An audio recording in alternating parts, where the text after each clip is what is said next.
Okay, good evening, ladies and gentlemen. Welcome to the Haringey Council Cabinet meeting today, Tuesday the 21st of January 2020. Agenda item number 1 is a public notice about filming at meetings. Please note that this meeting may be filmed or recorded by the Council for live or subsequent broadcast by the Council's internet site or by anyone attending this meeting using any communication method. Although we ask members of the public recording, filming or reporting on the meeting not to include the public seating areas, members of the public attending this meeting should be aware that we cannot guarantee that they will not be filmed or recorded by others also attending the meeting. Members of the public participating in the meeting, for example, making deputations, asking questions, making oral protests, should be aware that they are likely to be filmed, recorded or reported upon. By entering the meeting room and using the public seating area, you are consenting to being filmed and to the possible use of those images and sound recordings. The chair of this meeting, that's me, has the discretion to terminate or suspend filming or recording if, in my opinion, continuation of the filming, recording or reporting would disrupt or prejudice these proceedings, would infringe the rights of any individual or may lead to a breach of a legal obligation by the Council. Okay, item number 2, agenda item number 2 is about apologies. Chair, we have apologies from Councillor Brabazon. Thank you very much. Item number 3 regarding urgent business. No items of urgent business, Chair. Thank you very much.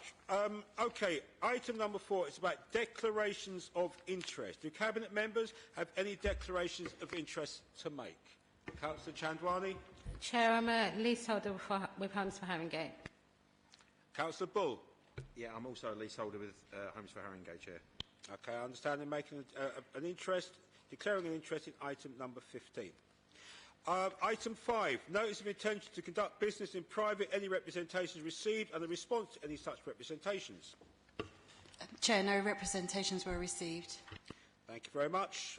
Agenda item number 6, minutes. Right, you'll find the minutes of the Cabinet meeting held on the 10th of December at pages 1 to 44 of your pack. Cabinet members, can we confirm that they're a correct record of that meeting? Is that agreed? Agreed. Lovely. Thank you very much. Item 7, deputation, petitions and questions. We have received a deputation request for consideration at this meeting. This has been put forward by Mr Stuart McNamara and Victoria Alvarez in relation to item 9 on the agenda. And item 9 is the Cabinet response to the scrutiny review on Ward's Corner. The deputation spokesperson will have 3 minutes to address the Cabinet. I will then invite Cabinet colleagues to put forward questions to the deputation party. Following this, the Cabinet member for Finance and Strategic Regeneration will respond to the issues raised in the deputation, and Cabinet will then continue to consider the reporting question.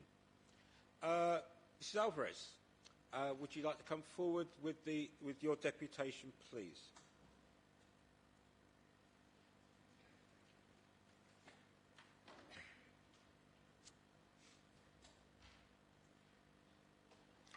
Thank you for coming. I'd be grateful if you could identify yourselves for the record, please. Good evening, ladies and gentlemen. My name is Vicky Alvarez, and I am a representative for the Latin Village.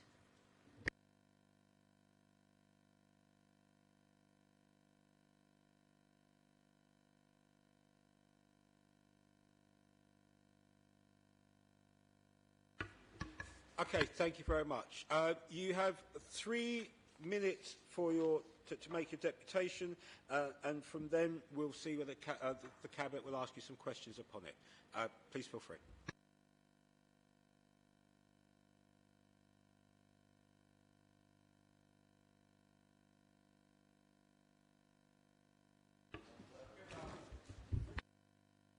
A bit louder, okay. Better? Okay, I speak for the traders of Latin Village. I do so in my capacity as one of the leaders of the campaign that has spent 16 years trying to get Haringey Council to act.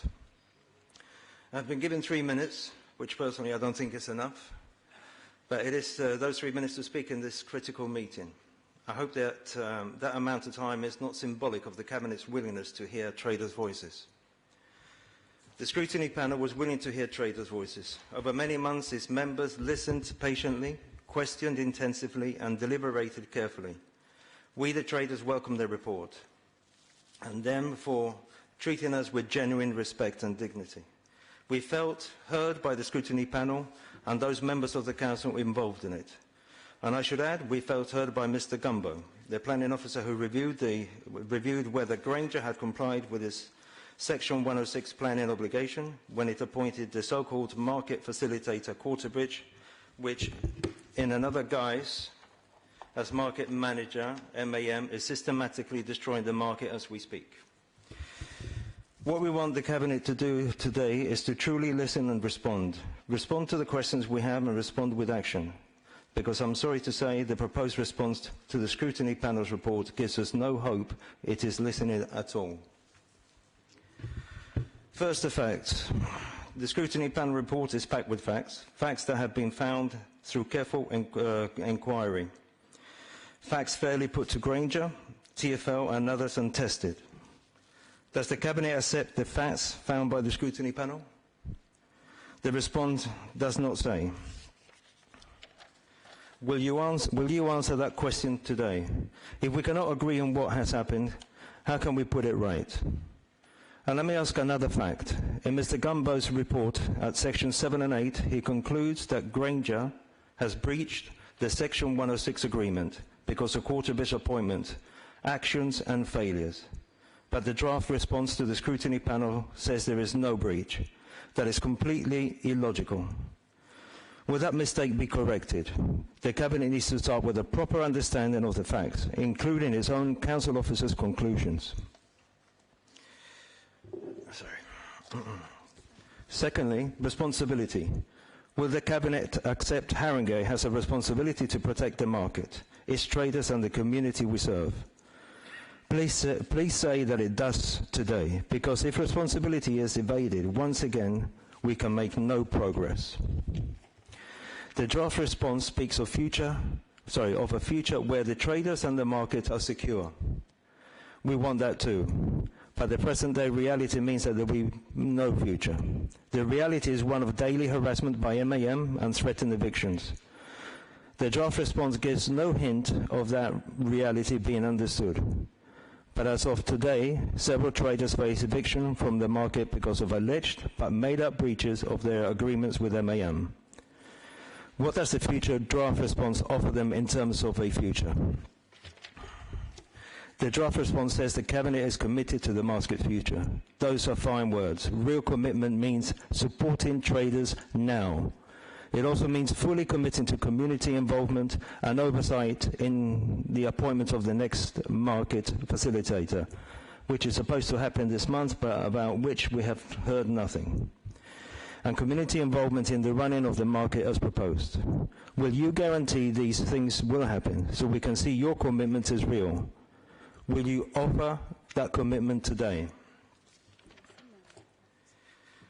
We ask for roundtable discussions. We ask that you support the community plan. We ask that you demand the dismissal of the current market operator. We ask that you stop standing by as guilty bystander as we are harassed and bullied out of the market as you continue to pretend to the public that you're on our side. We would like to hear your answers to our questions and ask you to reconsider your response to your own scrutiny panel's report. Thank you. Thank you very much for your words today, Deputation today. Can I ask Cabinet if there are any questions to ask of the Deputation? Hi, thanks very much. So I listened with interest to what you had to say, and specifically around the 16 years to ask the Council to act. Can I ask what conversations you've had actually with the owners of the site, which is London Underground Limited, aka TfL, given that they actually own the site? Can you tell me what conversations you've directly had with them and what representations you've made to them about concerns you have about the market operator that holds the lease for that site, please? Thank you. Well, I think we had loads of, well, we tried for many years to get an appointment to see who we thought was the owner of the market, London Underground. And after a lot of lobbying and emails and phone calls, we managed to get an appointment to see one of their staff that supposedly represented the interest of the market. And that carried on for a few months with further emails, further conversations and further meetings, until it got to a point where someone from TfL rang us, or I can't remember who rang us, or the email, they're saying, sorry mate, you've been talking to the wrong department. So that was a nice one from them. And, sorry Gideon, just 1 second. Once the operator, sorry, why am I like this? Once the market operator came in on September 2015, we once again asked TfL, now that we knew that they were the people that we need to talk to, that we wanted to take over the lease. They refused because they said the person that has the lease at the moment has a right to extend or renew the lease. But we didn't know that Granger, behind closed doors, managed to act as guarantor for Quarterbridge, which was a company that had always been working for Granger. And even though maybe you might think there's nothing wrong with that, I would have thought as a proper developer, I would not have anything to do that may be misconstrued or misunderstood. And they secretly took over the market and planted one of their,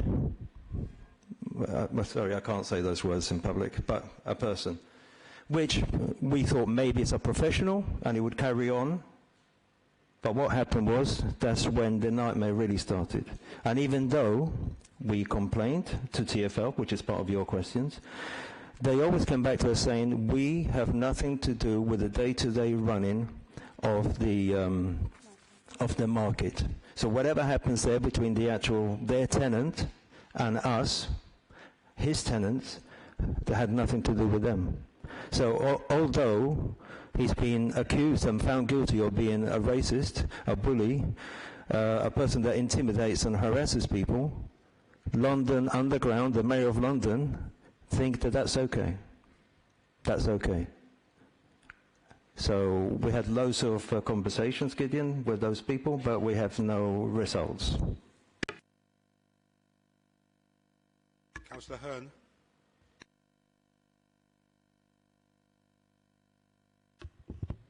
Thank you. Oh, yes, that's okay. Thank you for your presentation today.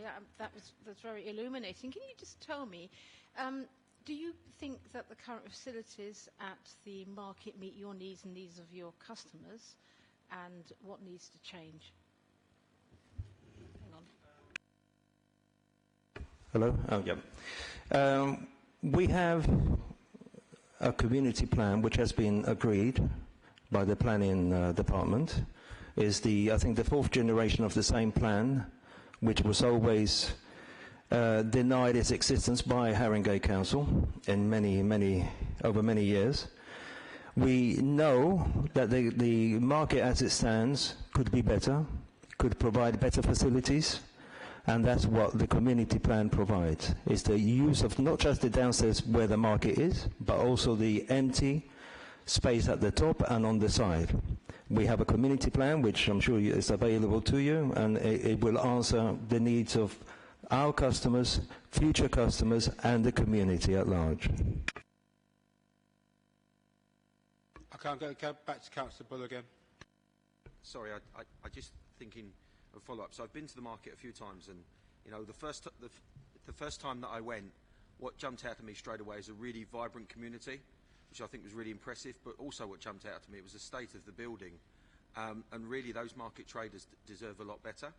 And what I really want to try and get from you is that whilst I know that you're levelling some attacks at the council, which is probably fair enough, what I really want to try and ascertain is what direct representations you've made to the people who are actually responsible for the building, be that taking legal advice, threatening legal action against the market trader who holds the lease, because they are responsible for that building. So I'd quite like to try and get a bit of more of a flavour as to what you've actually done to make strong representations. I've heard some of the concerns you've had about the market trader, but you have to operate within the law, and I want to hear from you whether you've sought any legal advice on what action you could take against the market trader, given the state of the building.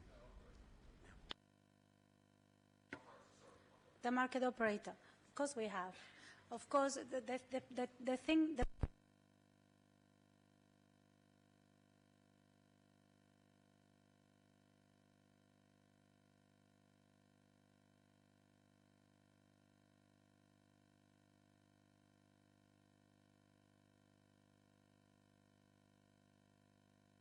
Sorry, could you just bear it for one moment, because it's just... Oh, there you go.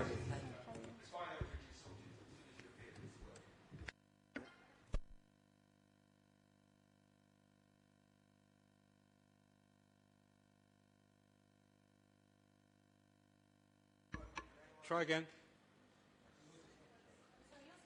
Yeah, I know. Mine's a master mic. Mine's the master mic, yeah.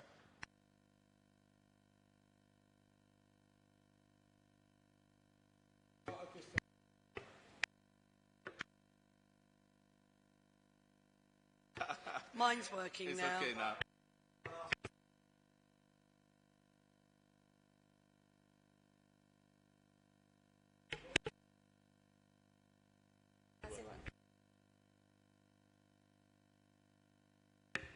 Yeah.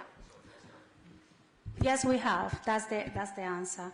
We have, of course, we have a team of lawyers who are representing the traders. But the problem we have is we are not allowed to make investments in the market, because what they wanted to do is to present a deliberate place to be able to say this place needs to be knocked down. Okay? So we have tried over the years to maintain it, but since the MAM just came to the market, everything has gone down the hill. It was bad before, but absolutely now, of course, it's appalling. But that doesn't mean that is sustainable to knock down a good building, because take as an example, if you go to Wood Green, High Road, the amount of shops that are empty there it's just shocking to see Wood Green, High Road like it's a ghost town. So the market as such sustained a very, like you say, a vibrant community. Could be better? Of course it could be better. We want it to be better? Of course we want it to be better. But that place is essential for the community. So, 1 second, because I think the answer is a bit more than that. We have tried, of course, to try and firstly talk to the gentleman that runs MAM or Quarterbridge, but of course his answers are always very aggressive. Like when I asked him one time, for example, why did you turn off my electricity? And he basically came up to me and said to me, fuck off. Those are the words, so I'll repeat them. You know, shouting at me in my face. And when I actually said to him by email, I don't think that's the correct way to do things, he said to me, if you don't enjoy a robust response, do not bother me. Now, the point is this, and we have proof of this if anyone actually wants to see it, we have harassment from day one. This is 4.5 years now of direct harassment, especially to Vicky and I. And then to other traders as well. You know, we have tried talking to the people that should have the power to stop them, which firstly would have been their landlord, which is TfL, Mayor of London, etc., showing them that he does what we say in the sense of racism, harassment and bullying. And in 2 investigations, they found him to be guilty of that. The first investigation, he was made to apologize, which means he is guilty. He was given then a plan of action, which he never carried out. On the second investigation, he didn't have the decency to apologize, but he was given another action plan to carry out. And on the third investigation, they actually sent us, this is TfL investigators, they sent us a set of questions that we had to answer. And one of the best questions I thought we had to answer was, what did we do in our part to try and make the relationship better? I think it's very difficult, even though we did try, to make a relationship better where the abuser is allowed to abuse. And the funny thing here as well is the fact that You know where the market is, don't you, Joe? And you've got the entrance to Seven Sisters Station. It's about, I don't know, 20 feet? You know, give or take. If he was abusing me like he is in the market, by the entrance, one step down, TfL would have to act and take him to court, or whatever they have to do. But 20 feet away, in their own property, they allow racism, bullying, harassment, intimidation, and all the other stuff that you all know about to carry on. Councillor Ibrahim. So you've answered part of my question, because it was going to be broadly in terms of all of these huge issues that you're talking about, what representations you've made to TfL. But, and I think you've answered that. But the other part of my question was going to be, Vicky, you mentioned earlier about wanting to invest in the building to improve the conditions. So in terms of the owner of the building, TfL, have you broached this subject with them about making those improvements to the building, and what are your particular concerns about the state of the building? Because ultimately what we would not want is a situation where traders and people coming in to purchase your goods are put in a dangerous situation. So what representations have you made to TfL about that? Can you clarify when you say that people that visited the building are going to be put in danger, please? Because you talked about investment in the building. So what type of investment do you mean? Is it in terms of making it look nicer, or is it in terms of making it safer? I think the actual market by this market operator and the previous one has always been used as a cash cow. It's easy to run, you don't really have to do nothing, and there's no investment being put in. You can invest in the sense of making it cosmetically nice, which is, I think, all we're allowed to do when we don't have the market as owners. That's all we can do. Yeah, we can do that. No, we can do that, but we're not even allowed to do that.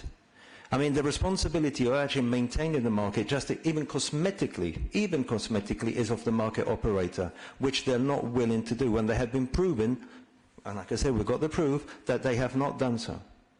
Yeah? But when you said, who did you approach about this? Like, we approach the council, we approach TfL. When we approach the council, they say there's nothing to do with us, talk to TfL. When we talk to TfL, they say it's nothing to do with us, talk to the council. That's what they said. It's basically, it's not really, that's it. We have nothing to do with us. You ask them, you ask them, you ask them. But the point here is that the actual market operator is the person responsible for all of this, and he has not carried out his duties.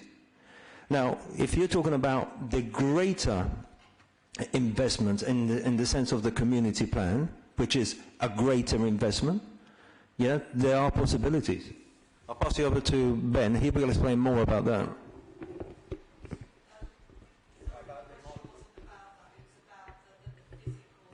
But this is about the physical thing. Hi. So with regards to the investment to the building, I think everyone that's seen the building will acknowledge it needs substantial investment. I don't think there's any question about that. I think one of the problems is that if you look at it, the market operator only has responsibility for the ground floor, and TfL have allowed the building to be derelict for over 4 decades. And for as long as the roof, the superstructure of the building isn't invested in, any changes to the market itself are cosmetic. What the community plan proposes is a wholesale refurbishment of the building. So it won't just be about improving its aesthetic presentation from the street, but also improving the safety, the functionality of the services. It would essentially amount to stripping the building back to the core structure and then rebuilding it from the interior, provide like a cleaner, safer working environment. This would have the benefits of bringing back into use the upper levels of the building, which obviously have been derelict, and this is one of the main causes of the blight on the site. This space would be available to community groups and locals business spaces to serve the local community, with the aim of proceeds being reinvested to support wider community wealth building initiatives within the local economy. In terms of representations that have been made, there's been numerous correspondence between TfL and the Mayor of London's office sent by Byman solicitors over the last few years.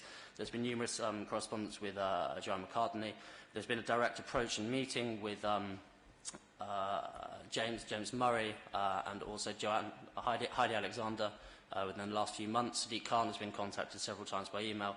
So over the course of this sort of 16-year issue arising with this market, there's been substantial correspondence with Transport for London as the ultimate landowner, in addition to the Mayor of London, both concerning the current community plan and the historic issues with the site.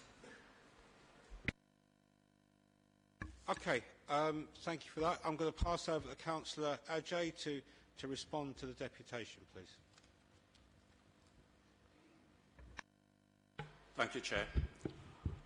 I'd like to thank the deputation delegation for taking the time to present to us this evening.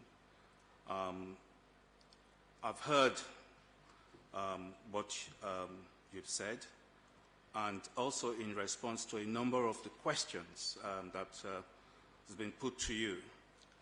I won't want to rehash everything, but just to reassure you that the Council has always, certainly since the beginning of this administration, taken your welfare and concerns into consideration. And you may recall that a policy advisory group was set up by this council, chaired by me. You had an independent consultant that spoke to a number of key stakeholders. Now, we didn't do that lightly. That's because we empathize with you and ensure that we have your interest at heart. I know that you've raised a number of issues with TfL, which they've looked into, as you just have said, that Quarterbridge or MAM were asked to apologize on one occasion to you guys. So that's that. But I just would like to make something clear. As you've mentioned, the council is not the freeholder of the site. London Underground Limited is the freeholder, and LUL is, in terms of the properties, is run by TfL. They have a duty to look after the building. They issued a list to Quarterbridge, MAM, to the market operator. They also have a duty under the health and safety requirements to deal with some of those safety issues that you mentioned. And I understand that that is being dealt with. In terms of the community plan which you mentioned, you received planning approval recently for that. And again, one of the requirements, I think, from receiving the approval is in terms of one of the conditions is for you to engage with the freeholder of the property, which is TfL. You know, I know you come to the council and the council will assist in every which way the council can, but it just seemed to me that most things are directed at the council because we empathize and have a duty of care towards the market traders.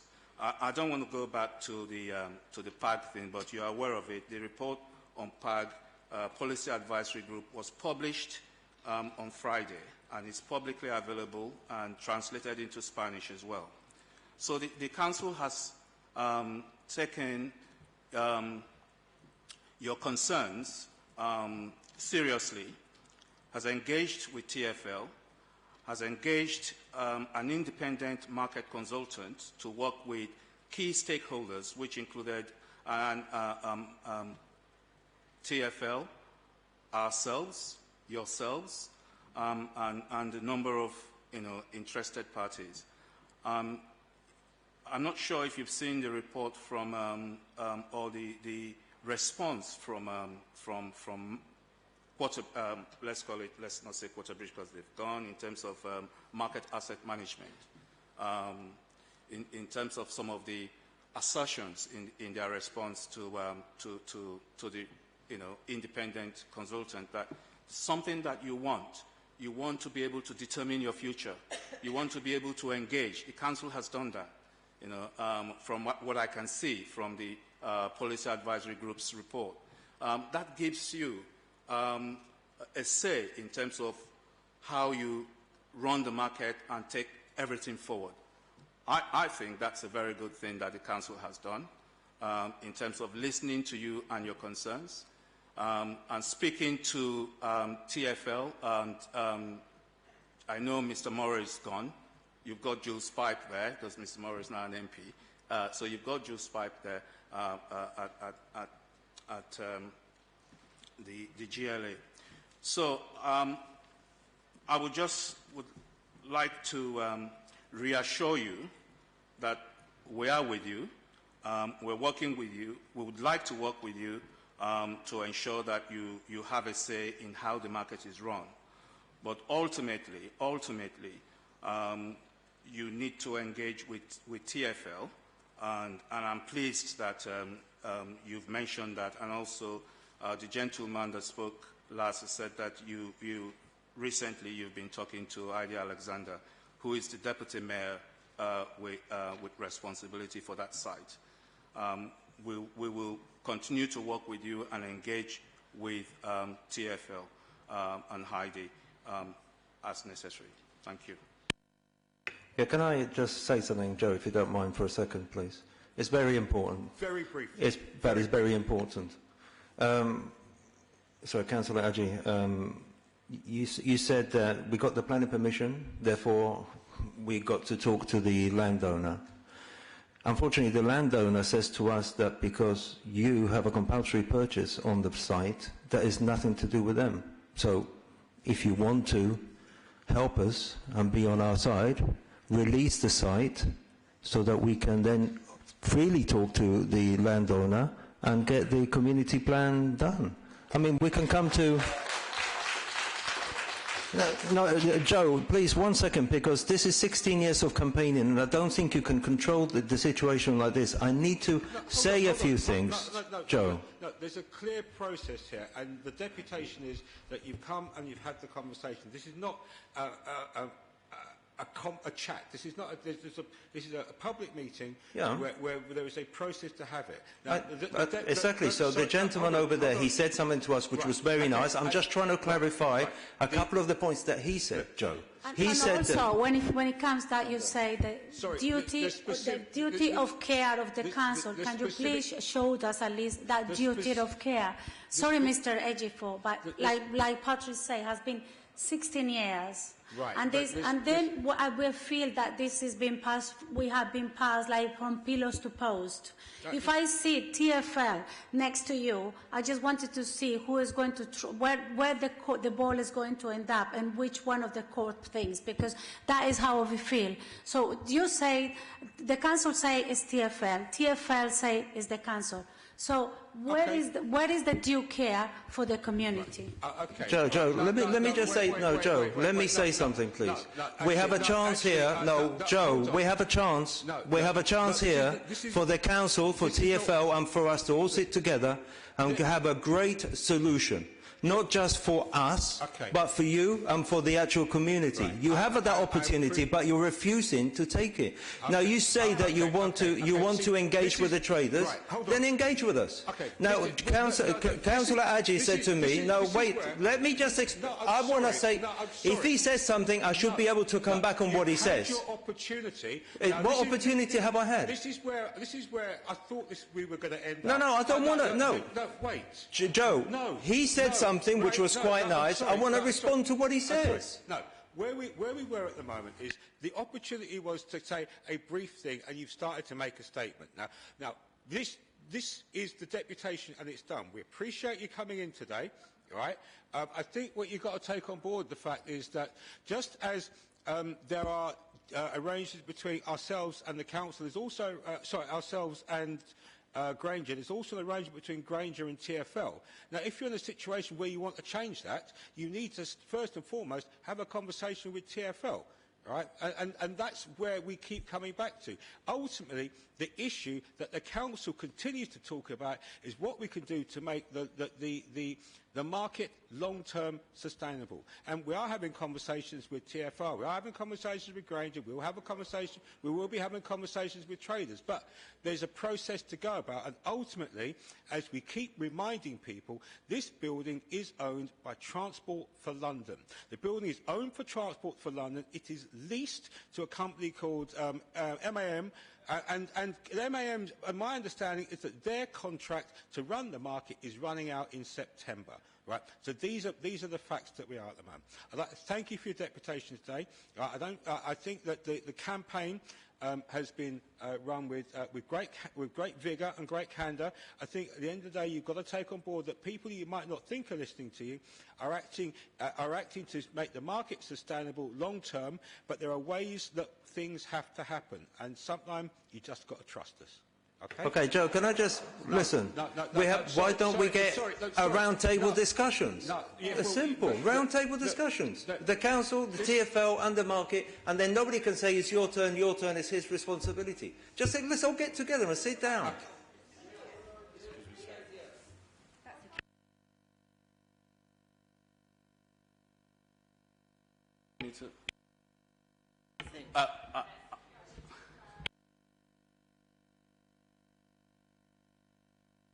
No. Listen, I've heard you. I've responded to your deputation. Yeah. You talk about conversation. The policy advisory group outcome gives you that opportunity. Okay. Let's not have a toing and froing. Yeah. But that's it. Yeah. No.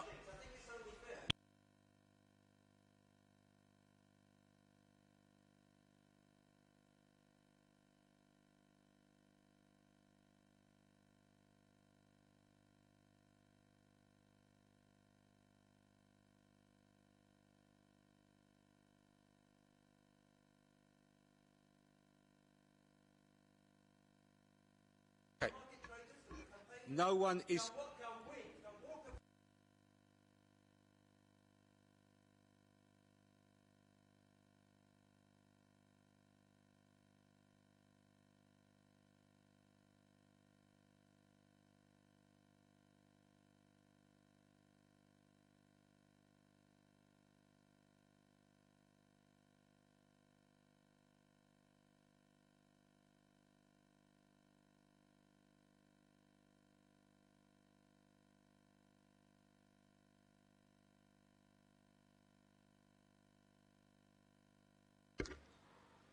Item number 8, matters referred to Cabinet by the Overview and Scrutiny Committee. Cabinet is here to consider the scrutiny review on Ward's Corner and further consider the response to the scrutiny recommendations by the Cabinet. The scrutiny review will be introduced by Councillor Nevis, who is Chair of the Overview and Scrutiny Committee. The Cabinet response to the scrutiny recommendation will be provided by Councillor Ajay, who is the Cabinet Member for Finance and Strategic Regeneration. Councillor Nevis, assuming that the mics are working, could you kindly introduce your review, please?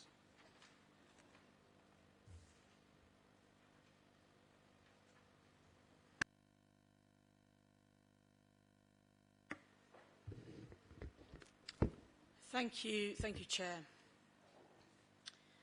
The Overview and Scrutiny Committee has brought to you today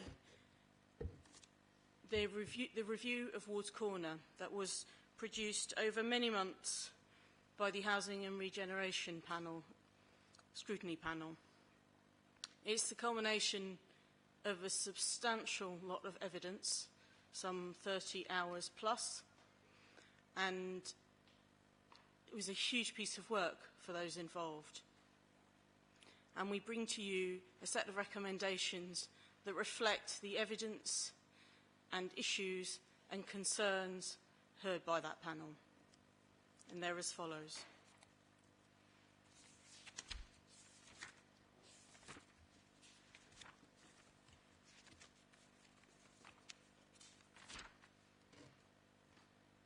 The first recommendation, that the Council should negotiate with its development partner, Granger, to revise the terms of reference for the Market Traders Steering Group to cover the following: democratic elections of trader representatives, the appointment of an independent chair, the role of the Council's town centre manager to be clearly defined, regularised reporting arrangements between the steering group and the Council, and agenda items, minutes and actions arising from the meetings of the steering group to be shared with senior managers in the Council. Recommendation number 2, that the Standards Committee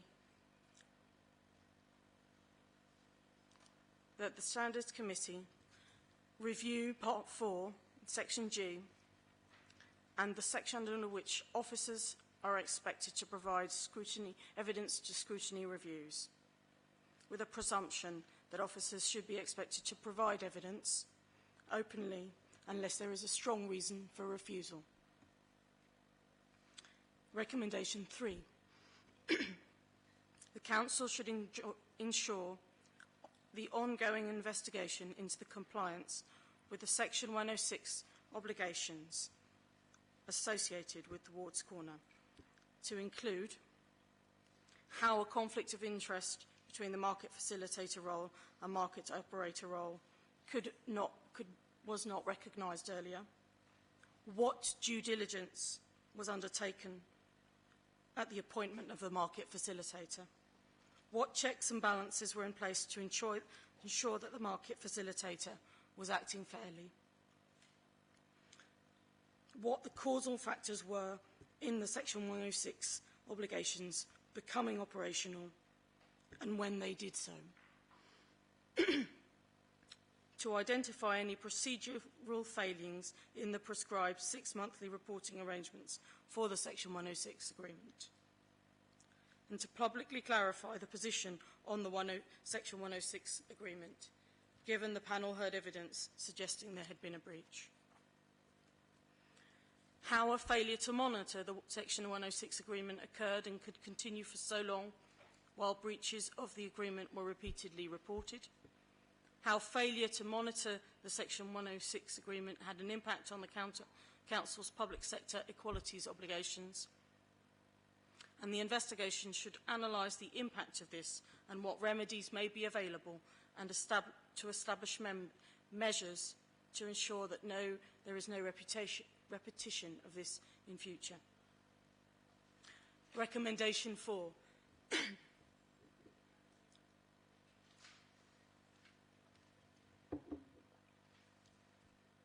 That any replacement for the market facilitator should be genuinely independent and hold the confidence of all parties. Recommendation 5. That the Council Planning Department should carry out a review of how all Section 106 conditions are monitored and enforced, and in particular with regard to people who share protected characteristics under Section 149 of the Equality Act. Recommendation 6. That the Council should take the necessary steps to assure itself that in monitoring, reviewing and enforcing Section 106 planning obligations, it pays due regard to its public sector equality duty. Recommendation 7.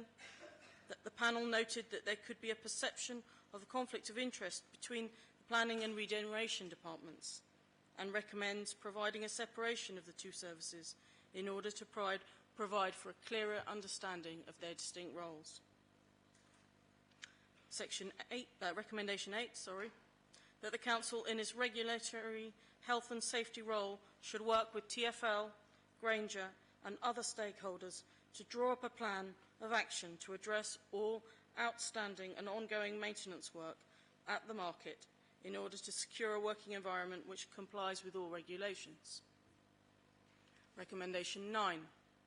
That in the light of the disturbing allegations the panel heard in the evidence sessions from former housing association residents, it recommends that the Council explore the lessons that could be learned from working with housing associations to rehouse vulnerable residents. Recommendation 10. The panel strongly recommends that the Cabinet make a public statement in response to the special procedure reports from the UN covering all the issues raised in relation to Ward's Corner. Recommendation 11. In the light of the change in emphasis towards the provision of social housing in the borough at both local and regional level, the panel recommends that the Council should explore the feasibility and cost benefits of all approaches for a full or partial buyout of the interests at the market and the whole site. Recommendation 12, that the Council should set up a task force to work with West Green Road, Seven Sisters Development Trust, Save Latin Village, Ward's Corner CIC, and all relevant other community groups to develop their ideas for a partnership and a plan.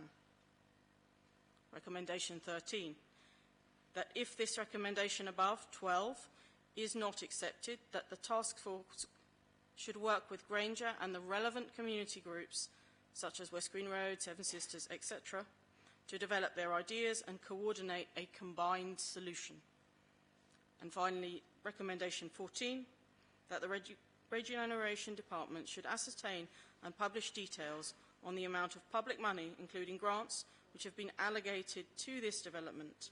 This report should include the reasons funds were allocated, the source and purpose of the funding, and to establish the amount spent, what it was spent on, and how much, if anything, remains.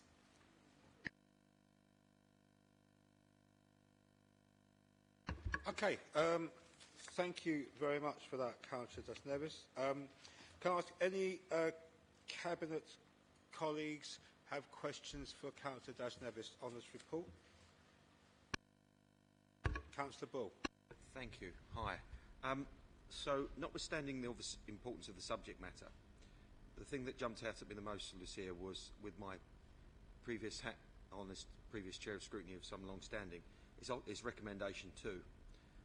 And I'm really concerned to read that as a previous Chair. I wouldn't want to hear from any councillor who was involved in the scrutiny review that they don't feel that officers were forthcoming with assistance at every level to a scrutiny review. Would you be so kind as to perhaps expand a little bit? I've had a look at section of the procedure rules that you've cited, and I just want a little bit more expansion from you about what exactly the challenges that you faced, and perhaps, I think Councillor Gordon's here, perhaps the challenges that you both faced in carrying out the scrutiny review, because I think that's really concerning, and I don't know whether an officer wants to respond, but I'm really concerned to hear that. Thank you. Thanks, Councillor Bull. Councillor Gordon, do you want to come forward and share? So, Councillor Bull, you'll be aware that this was the work of the Housing and Regeneration Panel. So whilst I'm aware of the issues, I wasn't directly involved, shall we say. Councillor Gordon, would you like to comment, please? Yes, thanks, Councillor Bull. Just an answer to that question, I'm hoping that I'll get a chance to come back and ask some questions myself and once the officer has responded. But in response to your particular question, the panel asked specifically to speak to the town centre manager, who is designated as being a 4th tier management, but the constitution of the council says that officially we're only allowed to speak to down to 3rd tier management. So just to be clear to everybody, 3rd tier management, 1st tier is the chief executive, 2nd tier is the directors, and the 3rd tier is the heads of service. 4th tier is the one underneath that. That includes the town centre manager who sat on the steering group for 18 months, and that was the person we wanted to speak to.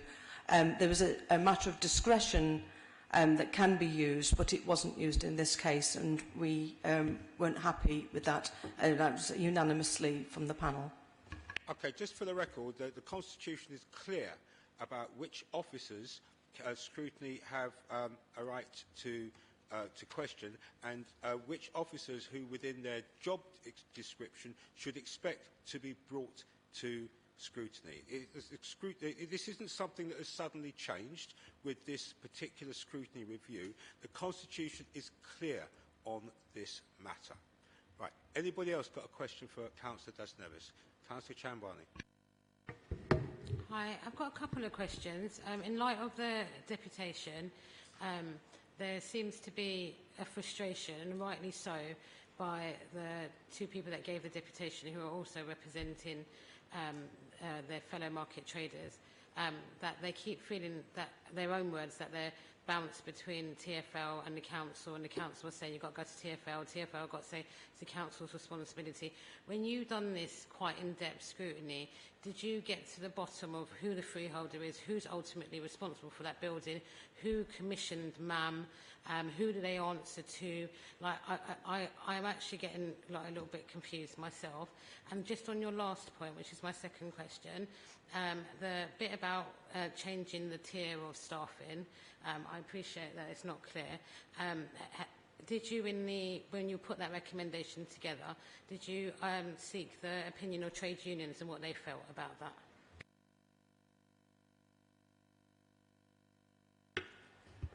that? Well, we put in the recommendation that the trade unions should be, if the constitution was to be amended, then that the trade union should obviously be part of a consultation prior to any such amendment. The point was that there is room within the current constitution for discretion to be applied, and that discretion wasn't applied. Sorry, what was your first question, Councillor? The first question was just to try and establish if you managed to get a full clarity of who was responsible for what, because the delegation said previously to you, sorry, it's really clear from the start. We know exactly who owns the land, we know exactly who owns the bits that the market is on, and so on. That isn't what is the problem. The problem was, and which is something I would want to come back to, is that there is confusion, but caused by the very fact that the market facilitator, which was something which was enshrined in the S106, our responsibility as a planning authority, was confused by being this very same person who was also the market manager. That conflict of interest should have been acknowledged, hasn't been acknowledged by rejecting our recommendations in this report, and it should have been acknowledged by the council. That is the council's responsibility as in its role as a planning authority. The S106 made room for a market facilitator. That market facilitator was the same, one and the same person who was also the market manager. Conflict of interest from the get-go. That's perfectly clear, and that should have been changed. And it's no use people passing from pillar to post. We're not responsible, it's not our job. This was definitely our job as a council. Sorry, can I just on that check with the monitoring officer whether you agree whether that is someone's Emma? Is it our job to police that?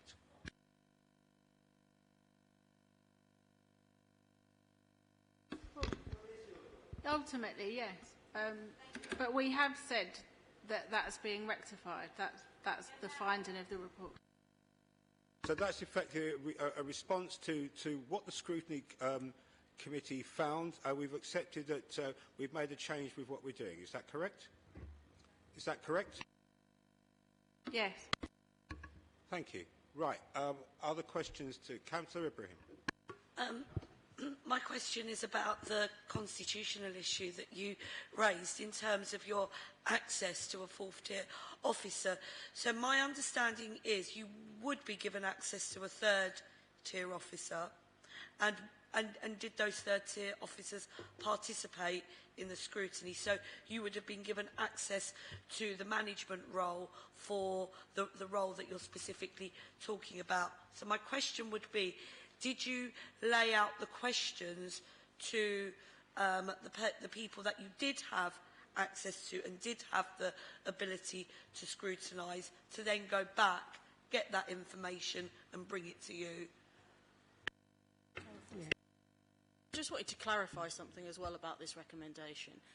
Actually, what we're asking in this recommendation is for the Standards Committee to review the status quo and to reflect on whether or not it could be in any way improved. So just to be really clear that that's what that recommendation is asking, just in case, because that's what's written there. But Councillor Gordon, do you want to? Thanks. The point was that we were receiving evidence from a number of sources that was reporting to us things that had happened at the steering group over a course of 18 months or more. And we wanted to be able to verify that with an officer that was present and a very high-ranking officer as well. So we wanted to verify those.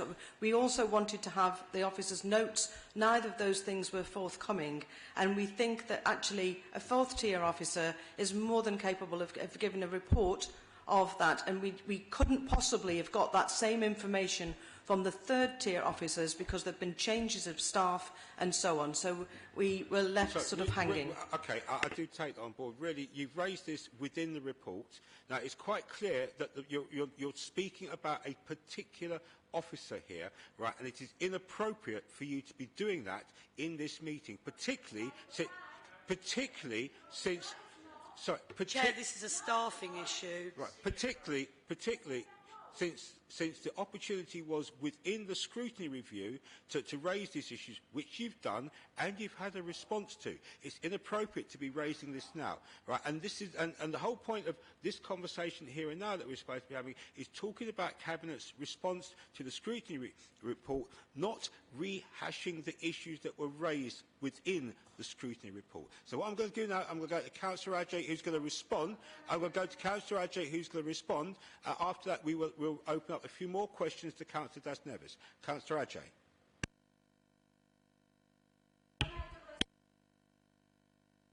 Thank you, Chair. So you want me to respond, Chair, just so that I'm clear, to the scrutiny recommendations formally at this stage. Okay. I would like to thank the previous Chair of the Housing and Regeneration Scrutiny Panel and members of the panel for their research and hard work into the review. I would also like to thank the Chair who's presented the review report, Councillor Das Neves, and members of the Overview and Scrutiny Committee for adopting the report. I welcome the recommendations of the panel. The 14 recommendations put forward by scrutiny have been carefully considered, and responses to these are outlined in Appendix 2 of this report. And I do not have the intention of going through each line by line because it's lengthy and everything is outlined and explained in Appendix 2 in the pack. They include the Council can learn the lessons from the scrutiny review and improve its processes with regards to this much talked about development at Seven Sisters. As colleagues are aware, the Wards Corner scheme will deliver 196 new homes and a new commercial space with a vibrant Seven Sisters market with the Latin Village at its heart. This is a long-standing scheme. The development agreement was first signed in 2007, and I understand the different views that have been expressed, including this evening. As a council, we are committed to working with our communities so that regeneration and investment benefit our communities, which form the basis of our community wealth building ethos in our manifesto and as outlined in the Council's Borough Plan. This has been our constant focus, and I have been working to ensure that the scheme is consistent with this Council's priorities. It should be noted that there are significant protections in place for traders to ensure that they can continue trading while their new home is built, and a package of financial measures designed to maximize their chances to succeed in the future. In order to identify a way forward that could secure a buy-in from key stakeholders, The Wards Corner Policy Advisory Group was established to identify a viable future management approach for the market. As Chair, I have been working alongside a number of Tottenham Ward councillors and an independent market expert to review viable models for the future management of the market. I alluded to this in response and during the conversation during the deputation. To that end, I am very pleased that the PAGS report was published on Friday 17th, which is available on the Council's website and is available in Spanish as well, on the Wards Corner page. I believe that the report by the independent market consultant that engaged all key stakeholders, I emphasize all key stakeholders, and I know that one of the key stakeholders that obviously, or stakeholder that obviously is anti the PAG report is a case in point, market asset management, which you've been talking about, because they feel that they've been excluded or will be excluded. The report is self-explanatory, and I believe it also addressed a number of issues within the scrutiny recommendations. So, Chair, I therefore recommend the responses to the scrutiny review to Cabinet for adoption. Thank you.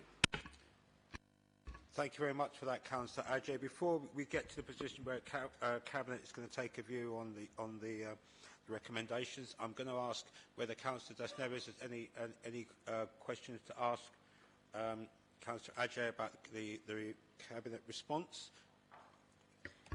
Thank you, Chair. I do. Councillor Ajay, would it be possible for you to at least go through each of the recommendations and say which ones have been accepted and which ones haven't? Just for clarity, I appreciate you referring to Appendix 2, but I think since we're in a public meeting and we're discussing these things, I think it's very important for us to be very clear.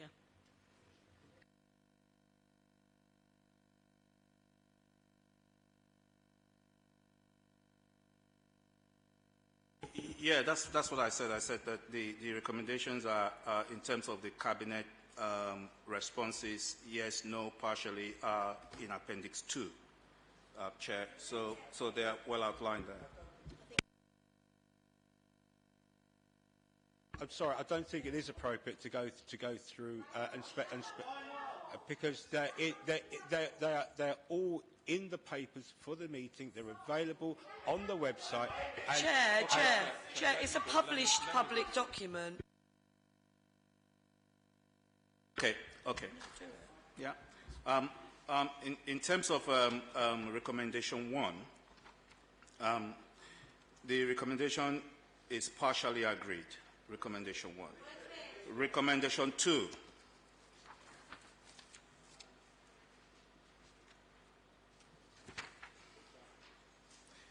Recommendation 2 is not agreed. I have stated there that this is ultimately a matter for the Standards Committee. It's not a Cabinet function. If you want to review the Constitution, it's a matter for the Standards Committee. Recommendation 3, that's partially agreed. Recommendation 3. Chair, it's a published public document. It's available. This isn't... Recommendation 4 is agreed. Recommendation 5 is not agreed. Recommendation 6 is not agreed. Recommendation 7 is not agreed. Recommendation 8 is partially agreed. Recommendation 9 is agreed. Recommendation 10 is not agreed. Recommendation 11 is not agreed. Recommendation 12 is not agreed. Recommendation 13 is not agreed. And finally, recommendation 14 is agreed. Thank you. Okay, that's a... Okay. Right. Councillor Gordon, do you have another question? All right, and then we're going to move on to other councillors.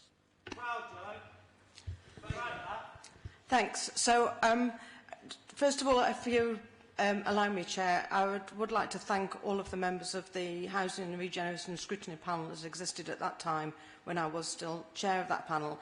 It was a cross-party panel, as you know, and every single member played a vital role in helping sorting through the evidence, and I'm very grateful for their wholehearted support. It's very disappointing, therefore, having spent a year on this review and all of the hours, as you've already heard, to have only 3 of the 14 recommendations agreed and another 3 partially agreed, and then 1, 2, 3, 4, 5, 6, 7, 8 not agreed at all. That is extremely disappointing, especially given that the OSC adopted all of the recommendations without any dissent. I've raised the thing about the... I've got just 2 questions, really, which is... one I've already raised about the conflict of interest that I don't think is sufficiently acknowledged by the response to the report. And the other is the question of the an insufficient acknowledgement that the Council was adopting an incorrect legal position that was acknowledged and only discovered really through the work of the scrutiny panel itself. That during the process of the CPO inquiry that there had been an assumption that legal services were working on that the S106 was not, and I quote, operable or enforceable. Those were in legal papers from our legal services department, and so in other words, the S106 was deemed to be not in operation for a long time. That position only changed during the course of the scrutiny review in March 2019, when the legal services then acknowledged that in fact the S106 was now operative. We never discovered what the word now meant, despite asking many times.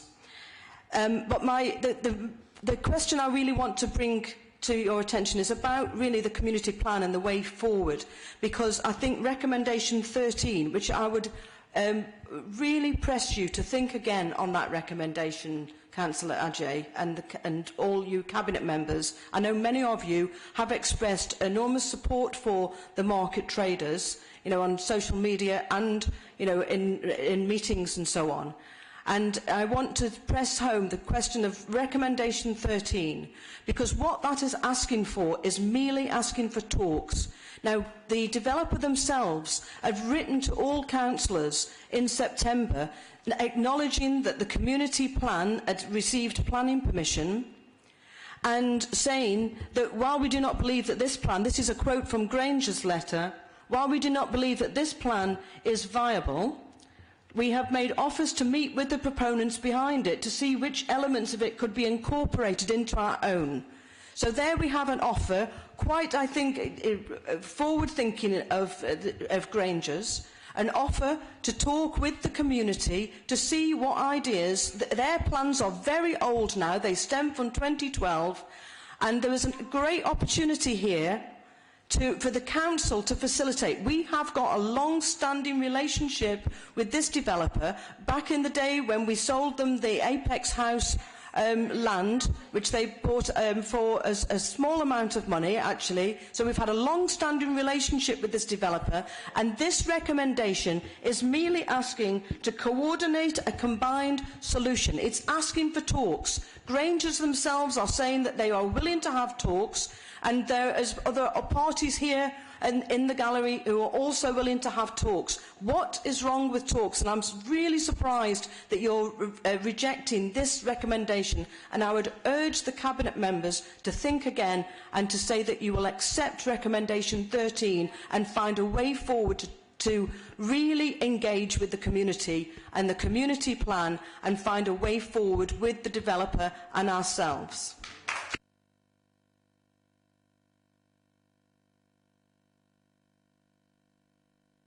Yeah, Councillor Ajay. Thank you very much, Councillor Gordon. I did say that we set up the policy advisory group, and the recommendation there, and the recommendation there is to, if you keep heckling, then you know how are we going to actually engage and have? You want to have a conversation. You want to have a roundtable conversation. If you take this approach, unfortunately, we won't be able to engage. So the situation here, what I'm trying to say, which is something that you've done, and it's wonderful that you were able to engage with the independent, market consultant. And the policy advisory group has made recommendations, and that is the area where the matters can be discussed. I am pleased that Granger has said that they are willing to engage, and that is the place where those conversations will take place.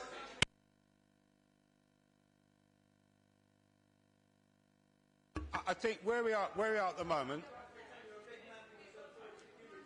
Okay. Right. Right. Where we are at the moment, I'm sorry we're in a situation where we're... You see, but this is the whole. Okay, fine. I'll wait.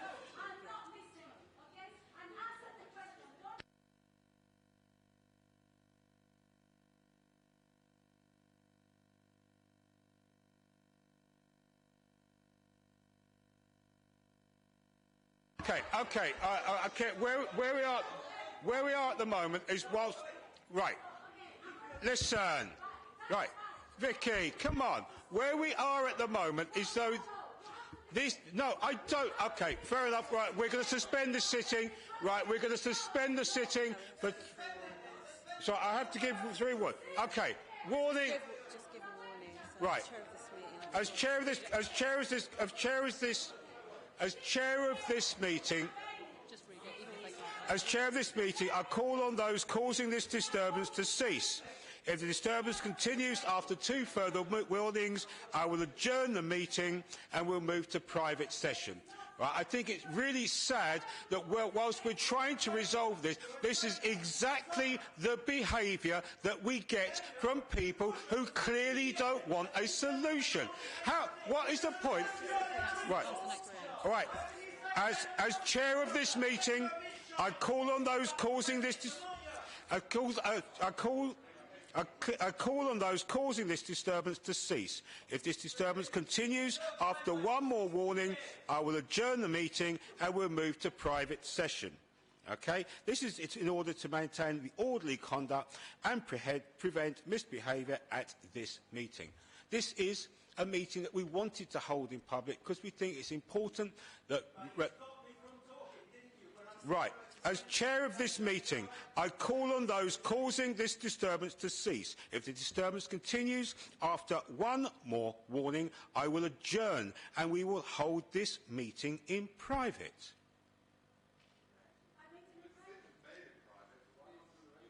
Sorry, Phil?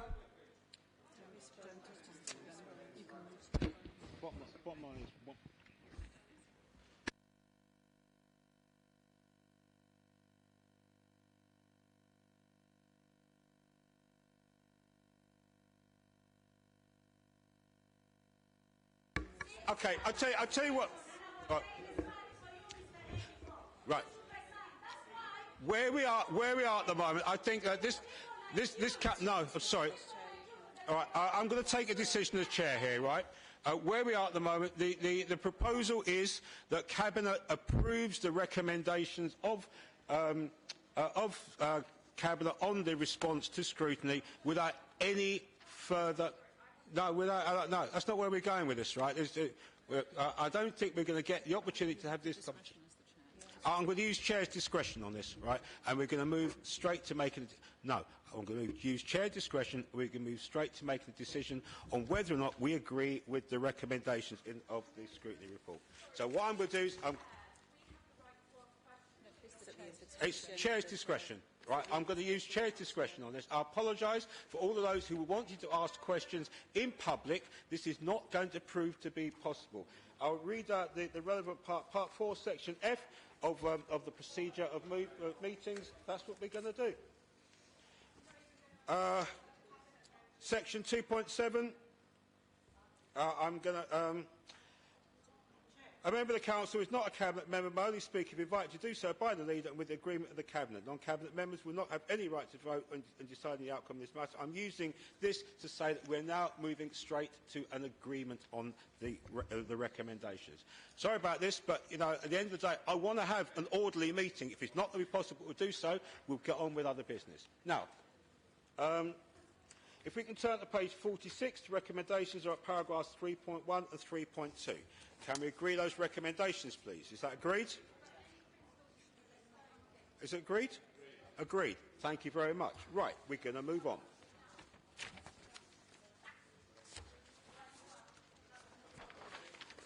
Item number 10, pages 153 to 174 of your pack. This is the welcome strategy. Councillor James, I would be grateful if you can introduce your report, please.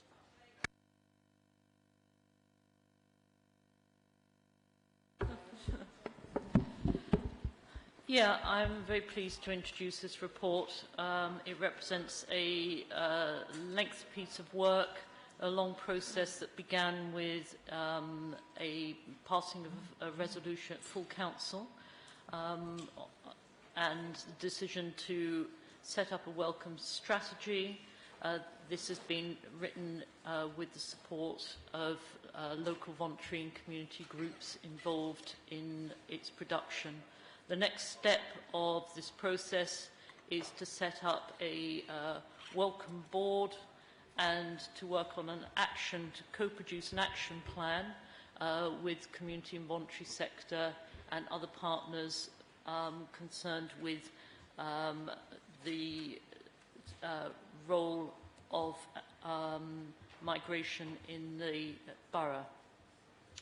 I'm, as I said, very happy to be presenting this welcome strategy, and I'd really like to pay particular or give particular thanks to the community and voluntary sector organisations who have participated in this process and who've freely given of their expertise and time to see that we have a document which we can move forward with. As I said, we're now working with them to set up a welcome board and to begin the process of developing an action plan which we can monitor and look at how we want to move forward with these issues. But the important point is, I think, this evening is that despite the uncertainty for new migrants into the borough, despite the hostile environment, and the divisive rhetoric that we've all been on the subject to and heard over recent years, we want to send out a message that Haringey Council and the borough welcome new migrants. We want to work with them. We have the Connected Communities project already up and running, and the welcome strategy is the next step in that, and I'm very happy to present it this evening. Thank you. Thank you very much, Councillor James. Cabinet colleagues, any questions for Councillor James on this report? No? Any questions from any other Cabinet, any other councillors on this report? Councillor Palmer.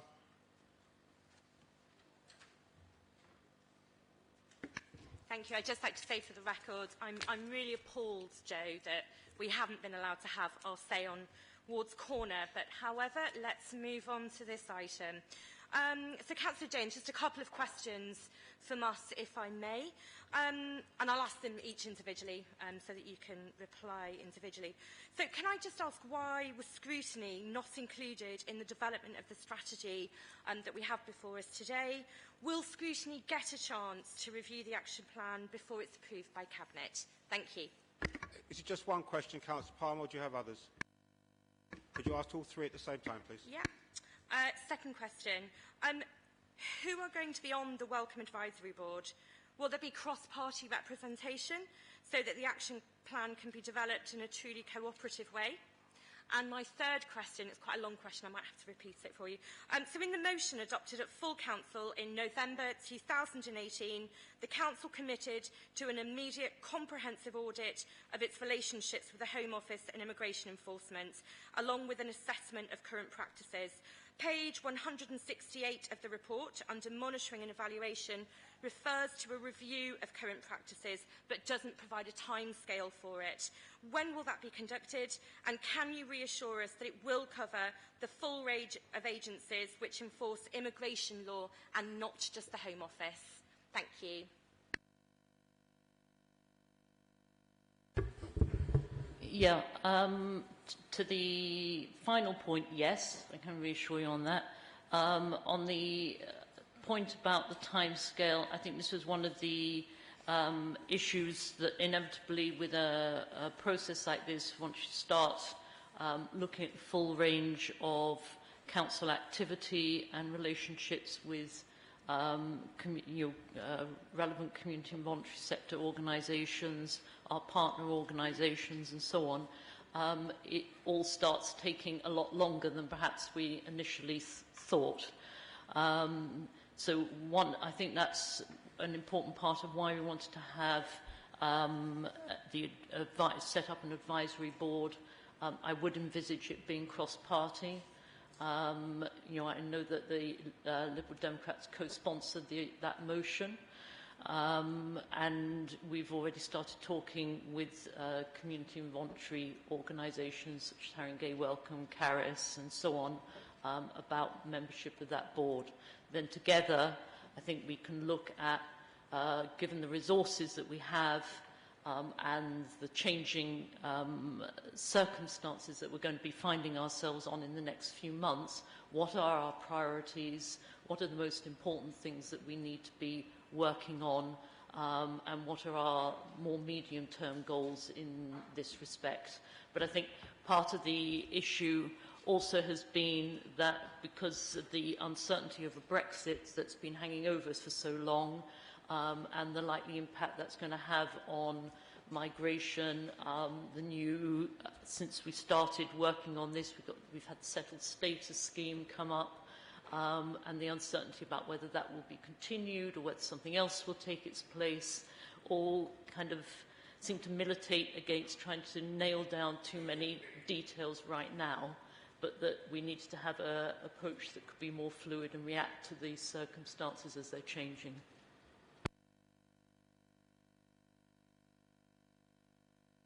Councillor Das Nevis.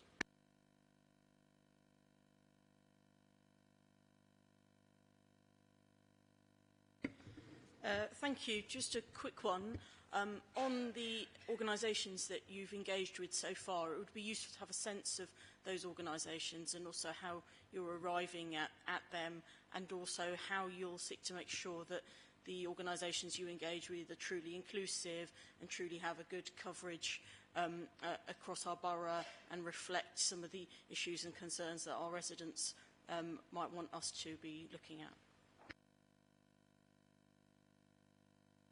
I'd be hard-pressed right now to give you the exhaustive list, but I'd be happy to supply that to all the people, that organisations we have engaged with.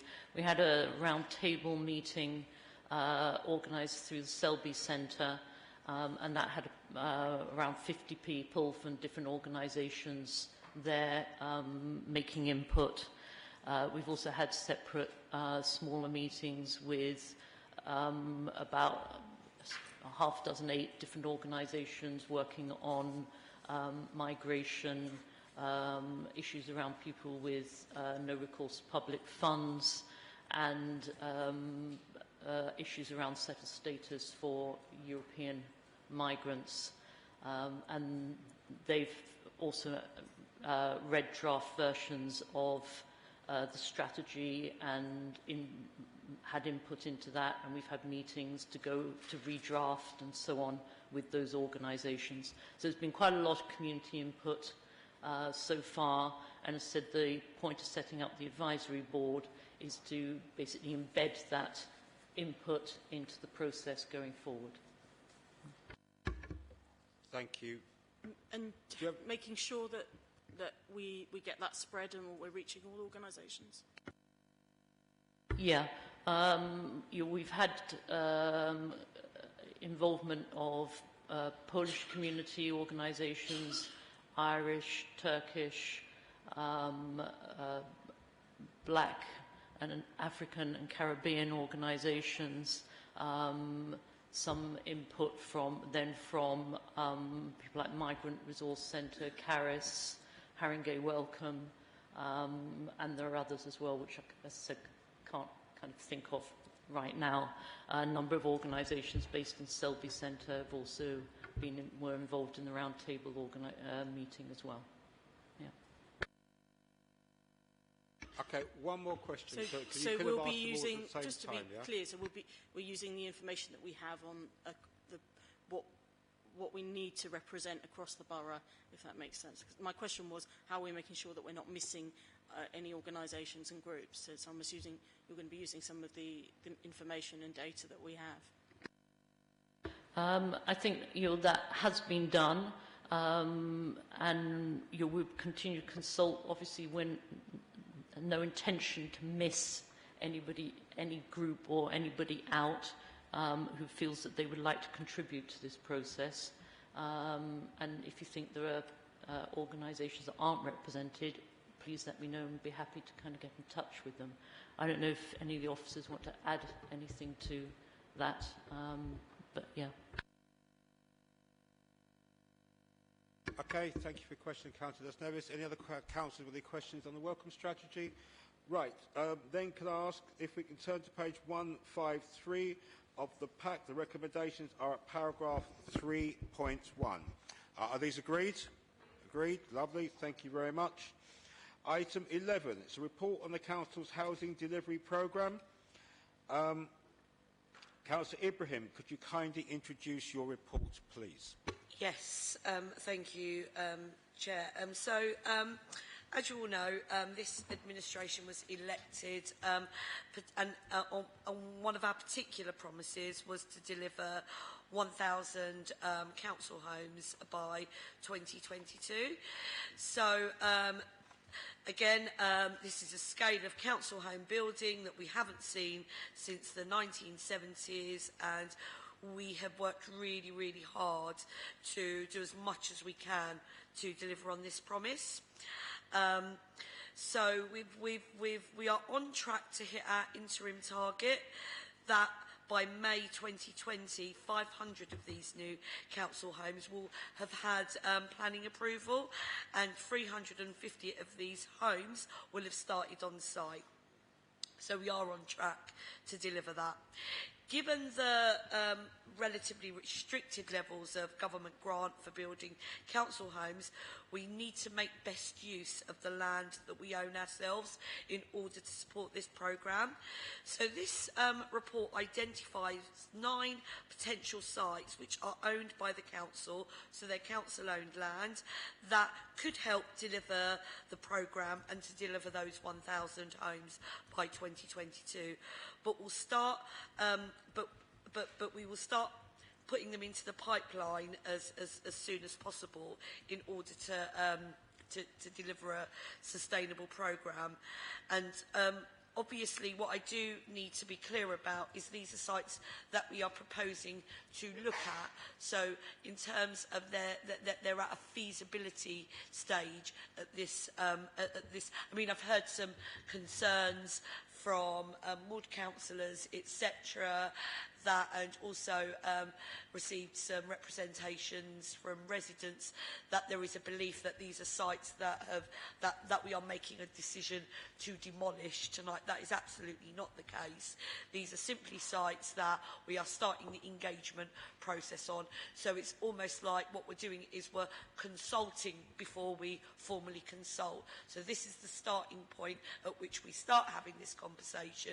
We start speaking to residents, we start speaking to councillors, and obviously residents and councillors know about these sites very, very well and know what's right for those locations. So this is the start of that conversation, and ultimately if there are sites that people feel strongly against and we then look at those sites and we see that there are alternatives, then absolutely this is the point at which we start that conversation. Thank you, Chair. Lovely. Thank you very much, Councillor Ibrahim. Cabinet colleagues, any questions for Councillor Ibrahim on this report? Councillor Chandwani. Thank you. Councillor Ibrahim, can I just check on 6.10 where the sites are listed? Have we spoken to these people before we've come to today's meeting, or would this be the first time they've seen this? So I just want to be clear, because there's two kind of community-based organisations here, and I just want to make sure that they were aware and they understand the process we're going through. Do you mean in terms of the sites that are occupied currently for community use? Yes, this would not be the first time that they would have seen something like this. I mean, some of these are ongoing conversations over a number of years before even we were on the council. So these are long-term things that have been, you know, kind of that in some shape or form they've been kind of out there for a very, very long time. And these are, I mean, in particular, the two that you point out, the organisations are certainly aware. Sorry, awareness and are they excited by this or not? I guess that's the question I'm asking. They do know about it, and I think it would be wrong for me to be making an observation about their feelings about it, because that would be, I don't necessarily think that would be appropriate. So if I could say that they were excited about it, but I could be, you know, proved to be wrong, I mean, that's... I guess the question I'm asking, Councillor Ibrahim, is when you had the conversations with them, are you at a stage now where they are, maybe excited is the wrong word, but they are fully understanding where their position is going to be after this, and they are happy to cooperate with us? We have bought sites here before, and they are occupied by communities, and they are what I would call excited because they know where they're going and what's going to happen to them, and they're fully cooperating with our choices. I have no reason to believe that that's not the case. Okay, any other Cabinet colleagues got any questions on this report? Any other councillors got any questions on this report? I'll take people in the order that I saw them, which is from left to right. Councillor Das Neves, Councillor Gordon, then Councillor Rice, then Councillor Palmer. Councillor Das Neves. I'd be grateful if you could just ask all three of your questions at the same time, please. It's a really, really quick one, really. On page 179, the bullet points there at the top, it says, further consultation on site, I'm presuming, page 179, at the top, there are the bullet points. The third one down says further consultation, I assume it means on sites across the council with ward members and external partners.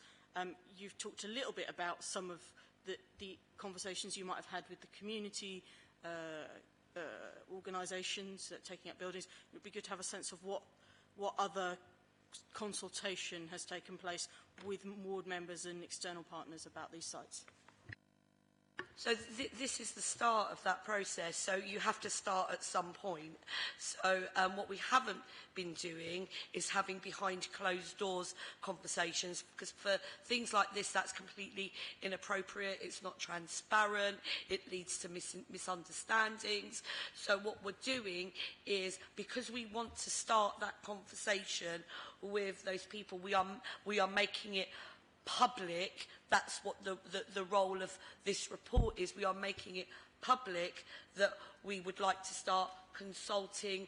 I mean, ultimately, where there are sites that include housing that are already there, you would therefore at some point need, if you were going to do a feasibility and say, yep, this is a potential for council homes or more council homes, you would need to do a full Section 105 consultation. If it was affecting a number of properties over a certain number, then you would need to do an estates ballot. So this is simply us saying, these are the sites we're looking at. We did this last year with a number of sites, and if you recall, Councillor, everybody received an email within their wards about the sites that had gone in.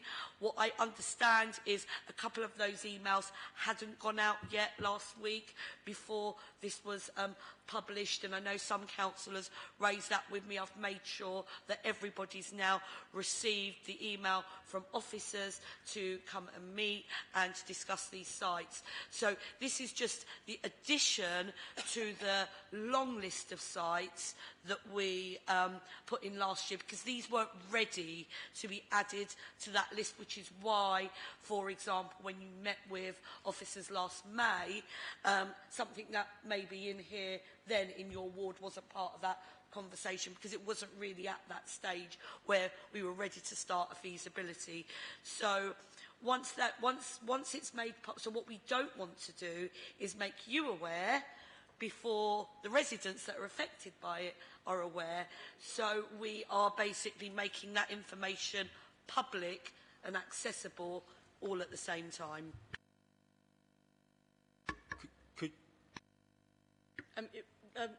The reason I'm asking, I guess, is because that bullet point does say further consultation, so that implies there had been some consultation. So you can see why I'm asking that. I suppose that's also to do with the fact that particularly one of the sites, for example, which I know Councillor Rice has raised with me, and I'm presuming that might be a question that he asked this evening, was actually a consultation did actually happen on that particular site, Reynardson Court, in 2014. It was a very long time ago, and we feel that a lot of the, and what's proven to be the case in terms of the representations that were made to me via email, that actually we were right in thinking we do need to start this conversation again, because people may have changed their views from 2014. It was a long time ago.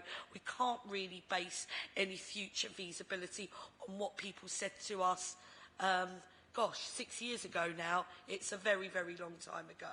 So, yeah, that's why we want to basically have that conversation now. Because bear in mind, 6 years ago, it may not be the same people living there now. Okay, thank you very much. Councillor Gordon.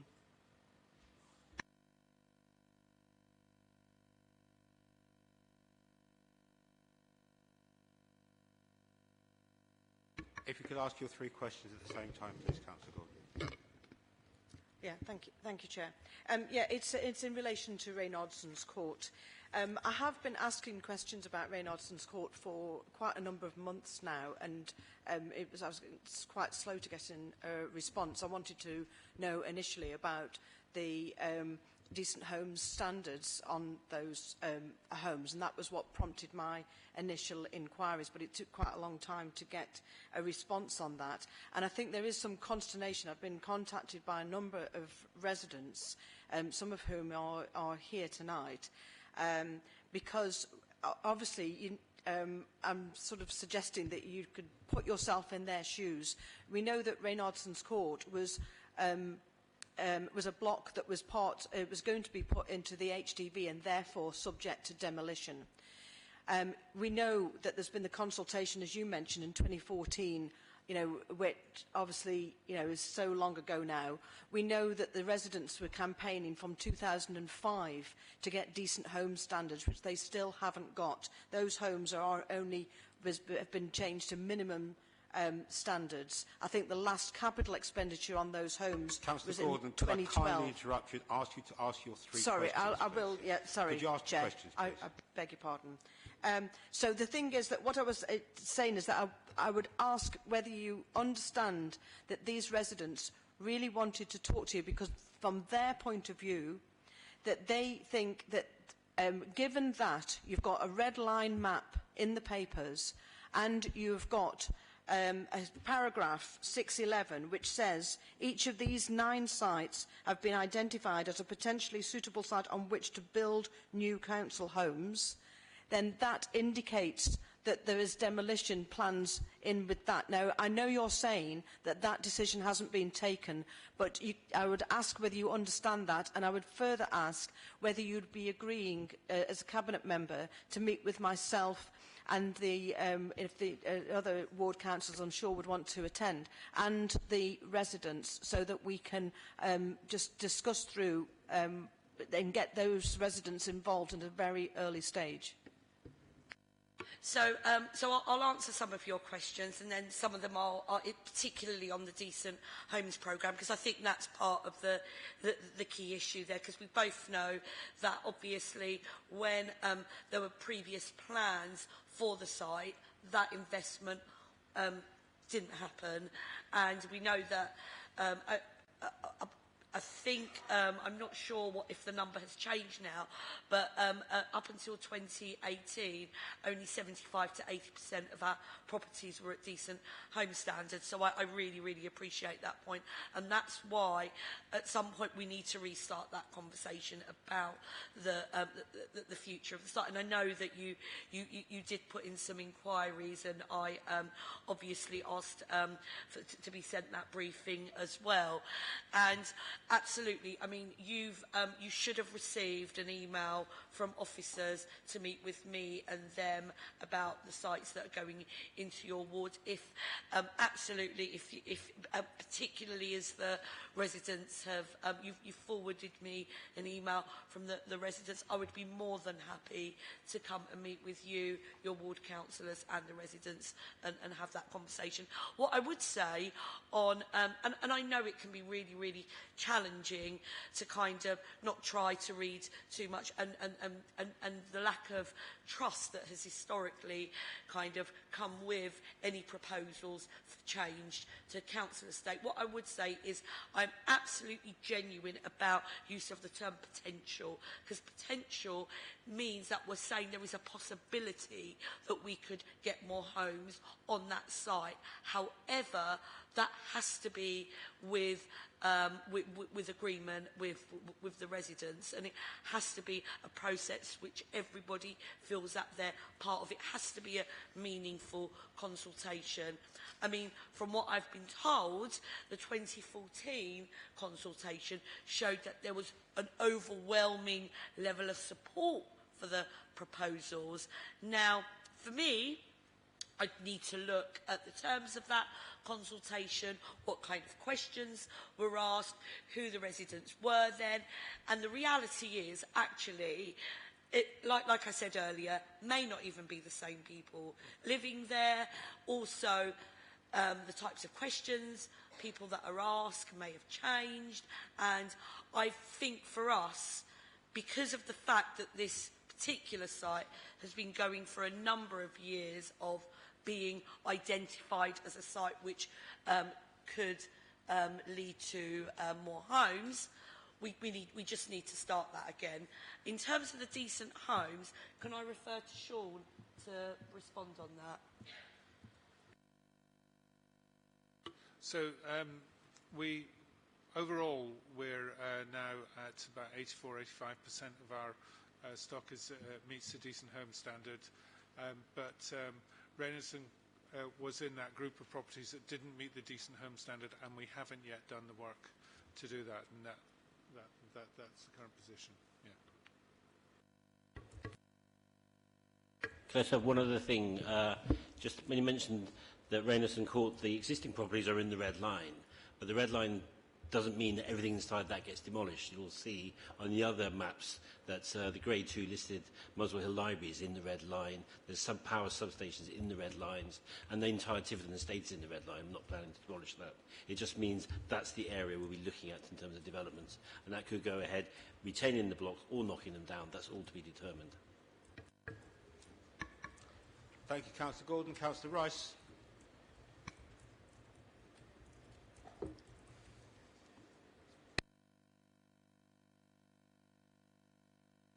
Thank you, Chair. I promise to be brief. What concerns me is how does local residents get the impression that this is a list before us this evening which has already been approved to knock houses down and replace them with other dwellings? I mean, you said last time we looked at it was 2014, and we had no further look at that until this list now prepares to have a third look. But how did they get the impression that their houses would be knocked down following approval of Cabinet by this list tonight? Where did that come from? So I obviously can't comment on people's interpretation of a report, but I think the report is clear in that it asks us to add the 9 sites to plans to consult on the potential. So ultimately, what I would say is it's a legitimate question for somebody to ask, does that mean that you are demolishing my building or my home? My answer to that would be no.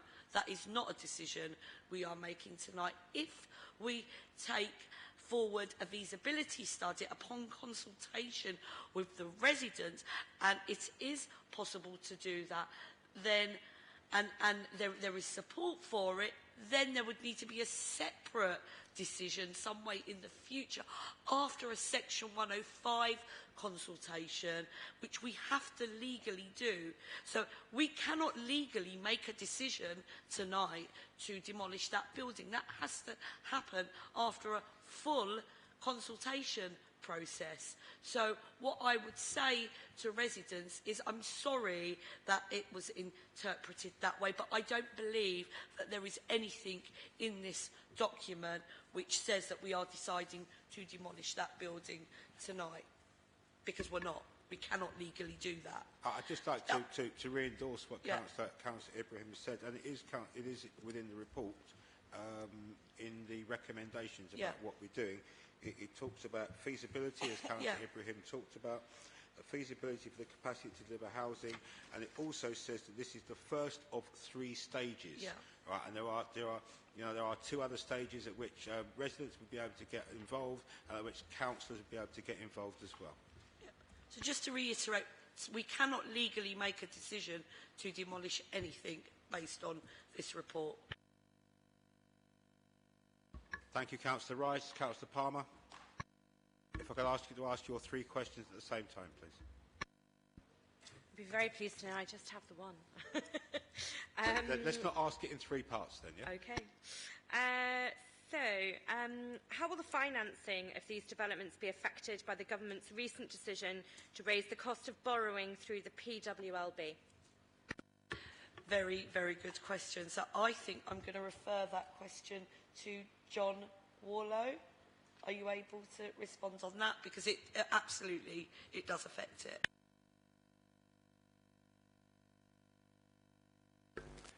Thank you.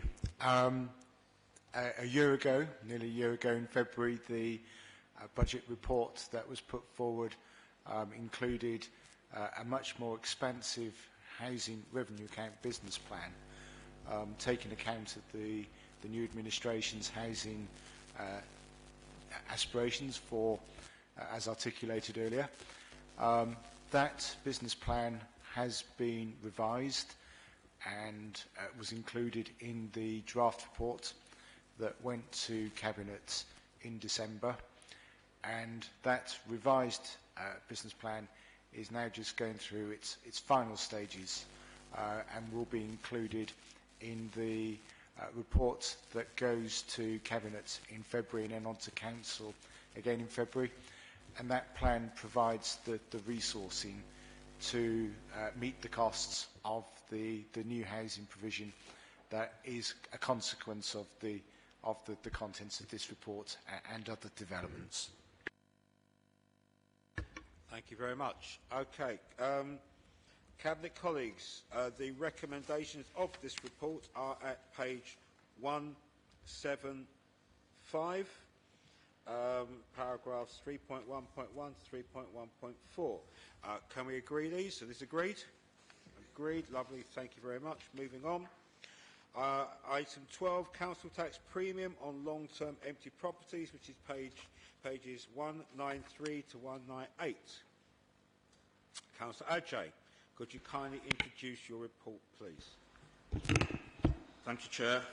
As colleagues will be aware, we've faced a series of austerity measures forced on us by successive Tory and Lib Dem coalition and Tory governments. Despite this, we've had to raise more money and spend more efficiently just to stand still. In Haringey, we've maintained a balanced budget despite significant cuts to our funding. However, given the outcome of the recent general election, we will face even further restrictions on our ability to support residents in acute need. Our manifesto was clear that we are committed to redistributing the burden of council tax, ensuring the greatest weight is placed on the broadest shoulders. This includes exploring and evaluating the scope of the existing discretionary reliefs we provide in the borough to ensure that we are targeting and support at those residents in particular need. It will also assist with bringing empty property into use and could also assist with reducing the number on the waiting lists and reduce homelessness. Since 2013, the councils have been given the discretionary power to charge a premium on dwellings deemed to be long-term empty. For example, properties which have been unoccupied and substantially unfurnished for at least 2 years. After implementing the last permissible change from 1st of April 2019, the amount of council tax premium for such properties is currently 100%, so that the payer is liable to pay a total of 200% council tax. The legislation has recently been changed to give councils the power to increase the premium from 1st of April 2020 from 100% to 200% on properties empty for more than 5 years, with a further increase from April 2021 from 200 to 300% for properties empty for more than 10 years.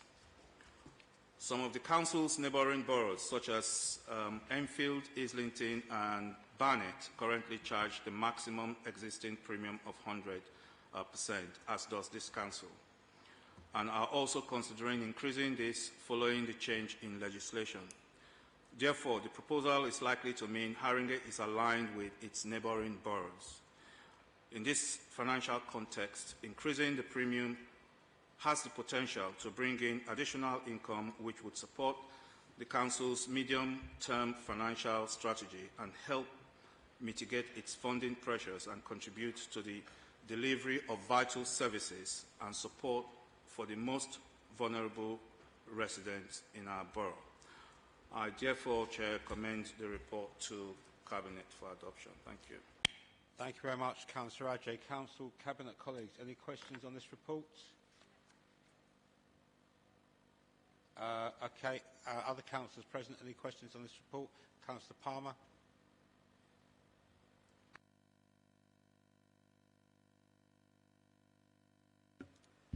Thank you.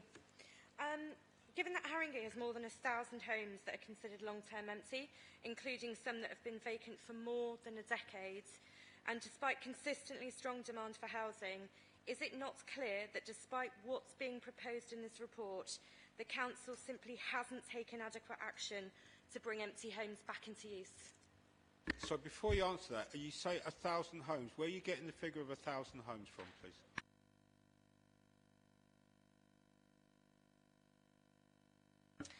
FOI request, I believe.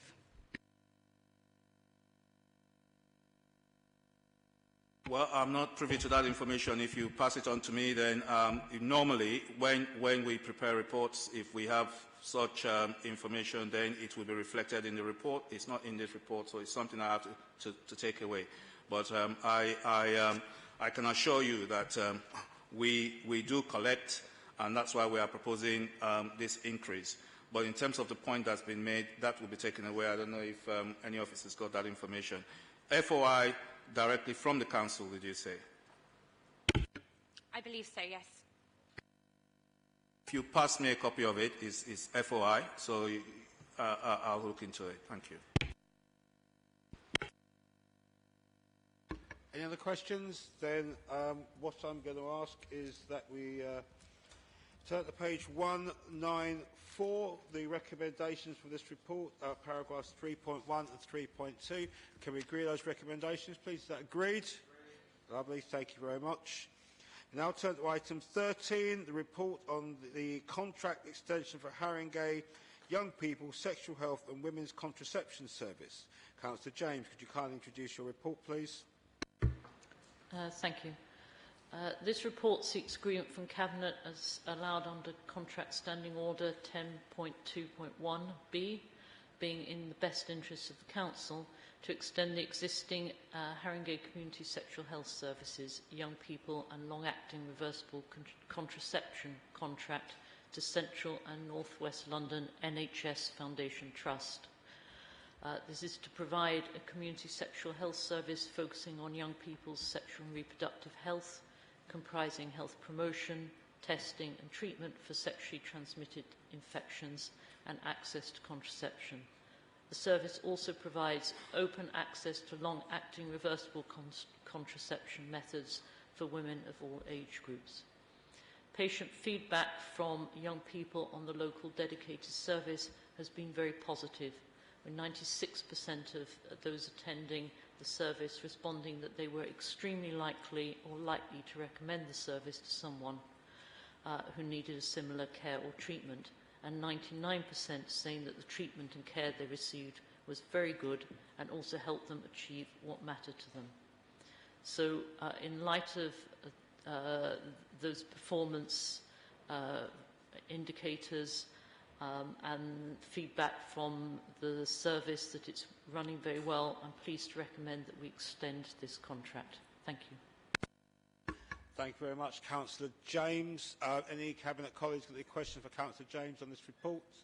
Any other councillors present got any questions for Councillor Palmer? Thanks. Really quick question. Obviously, we absolutely support this recommendation. I guess the question for us is just how are the trans and non-binary community being supported? We know they're less likely to use some of these services, and it's something that we're hearing more and more of now. So how are we making sure within services that we provide that those communities are also receiving the best service as well? Thank you. Councillor James. Thank you. I'm actually going to refer that to officers. Thank you. We've got a range of different services, so sexual health services are open access. So it's an area that we're really looking into with our provider. Can provide more information at a later date, but I know we have some specialist services for those communities, and it's quite clear on our website which services cater for trans people, for example. Councillor Palmer. Thank you. Could I just respond to that? So it's great that we have specialist services, but I guess if we actually engage with the trans and non-binary community, what they're asking is to be treated and to be able to go to the same sexual health clinic perhaps as any other individual. So I guess it's just really important to engage with members of that community and ask them what service is right for them, rather than assuming that they want to go to a specially labelled service. So thank you. Thank you, Councillor Palmer. I hope that, I'm sure that Councillor James will take this on board. Lovely. Right, where we are at the moment, page 201, the recommendations are at paragraph 3.1. Can we agree those? Is that agreed? Agreed. Lovely. Thank you very much. Now turn to item 14 and the report on the award of contract to a positive behavioural support provider from the PBS framework. This report has exempt information to be considered in the private part of this meeting. Councillor James, could you kindly introduce your reports, please? Yeah, I'm delighted to present this report, which marks the closing phase of the project to bring Linden House back into use. This project offers 4 Haringey residents with very complex needs the opportunity to live as independently as possible in a building designed to meet their needs, with a service which will be flexed as required.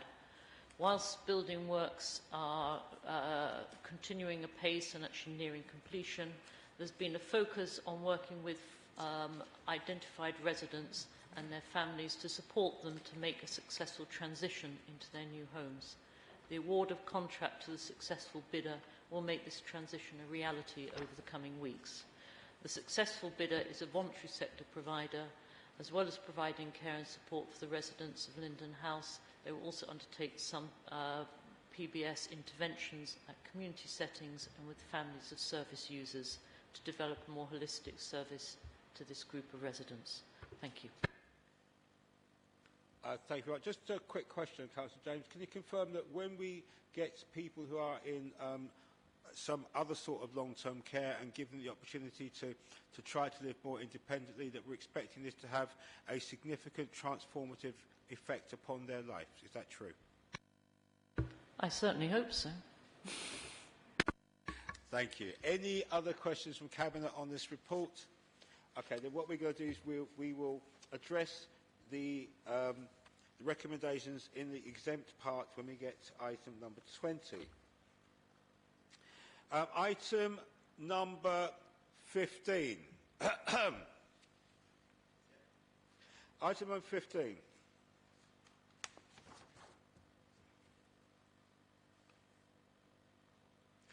We now turn to item number 15, and this is the report on the annual leasehold service charge, the review of management fee. Councillor Ibrahim, could you kindly introduce your report, please? Thank you. I was wondering while you were doing that, I just realised. So, yeah, so obviously our two councillors who declared an interest have left. So, so this administration is committed to providing high-quality services and to ensure that where these services are paid for by residents, all charges are fair and equitable, and that there is no unjustifiable and unintended impacts of the charging policy. As part of this, we've been reviewing areas where we think existing charges may fail to meet that test. There was a change in the banding of leaseholder charges in 2019-2020 to reflect the cost of new cleaning and inspection services. This has had significant impacts on some leaseholders, in particular those in converted street properties, who are just under 10% of our leaseholders and face an increase of over £100 per year. It is clear to me that the scale of the increase in charges that these leaseholders faced was inequitable and placed an unfair proportion of the burden of these new charges on this group of leaseholders. So we are now proposing a new charging band specifically for these properties to eliminate that inequity. The rebanding does not affect the level of overall service charges for leaseholders as a whole, but seeks to spread these costs more equitably. As a result, the 3/4 of leaseholders who live on estates will now face a small increase of around £2 per year in their charges, while those who face a manifestly unfair increase in their charges will now have a far more reasonable bill. I note we're expecting to see the vast majority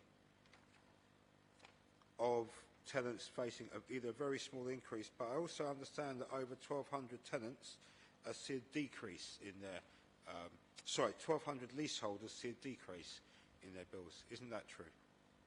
So those residents, those leaseholders who were affected by a big increase and what we felt was unfair, that they're going to see a decrease. But yes, 3/4 of residents who are on estates will see an increase of £2 per year. Okay, thank you very much. Any other Cabinet colleagues got any questions on this report? Any other councillors present got any questions on the report? That's a no. Right, we will be returning to these recommendations at item number 21. 16. Could you bring Councillor Chandwine and Councillor Ball back, please, Mr. Sherritt?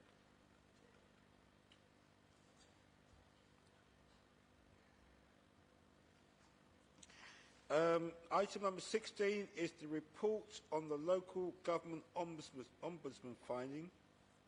I've got two councillors' names here. I've got Councillor Amin and Councillor Ibrahim. I'm assuming that you are going to do a double act.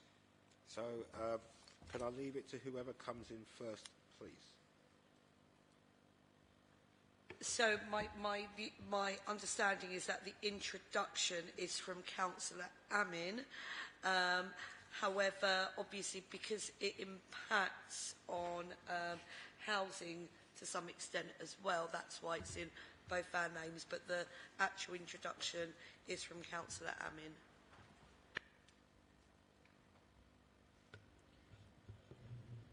The report is based on the Ombudsman's report on finding fault with the Council in relation to a complaint made by a local resident, and the Council has been asked to take certain steps to remedy their faults. This report just outlines the actions taken by the Council to date and the actions that will be taken in the future.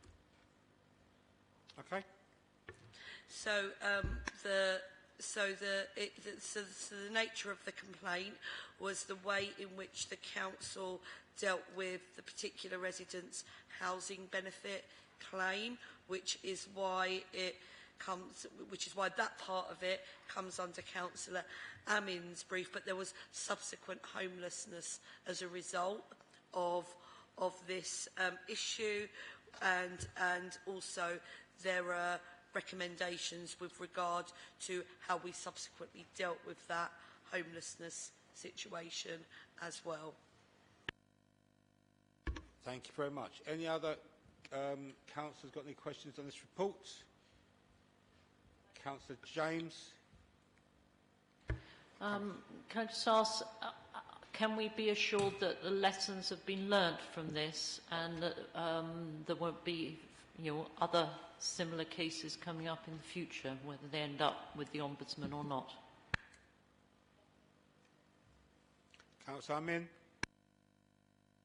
On housing benefits, I think I'll let the officer take that point.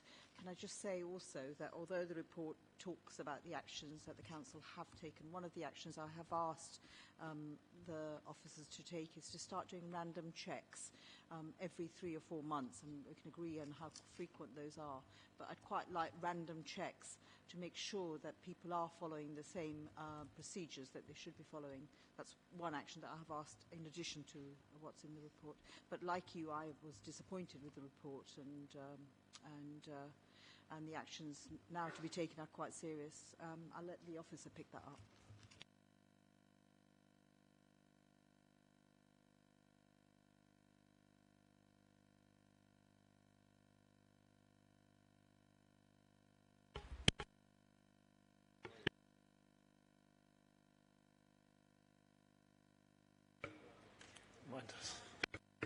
Yeah.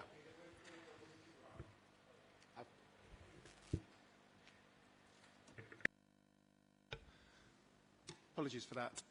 Within the Ombudsman report, it asked that we conduct a number of checks, and we've done that. We've sampled 154 cases at the moment, and we've only found one minor error in 154 cases over and above this one.